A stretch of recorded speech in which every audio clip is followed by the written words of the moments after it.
So in front of me I've got Google Pixel. In this video I'll show you how to enter developer options and how to manage them.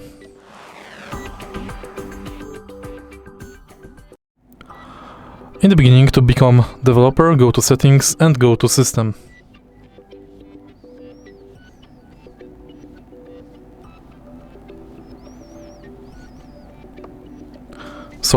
Go to about phone.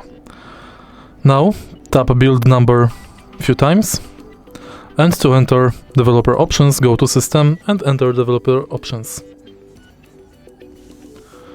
Switch this button to use them. Here you can manage memory, bug reports, bug report handler, memory tagging extension, desktop backup password, stay awake function. You can enable Bluetooth stack lock and many more settings. If you find this video helpful, please leave like, comment and subscribe.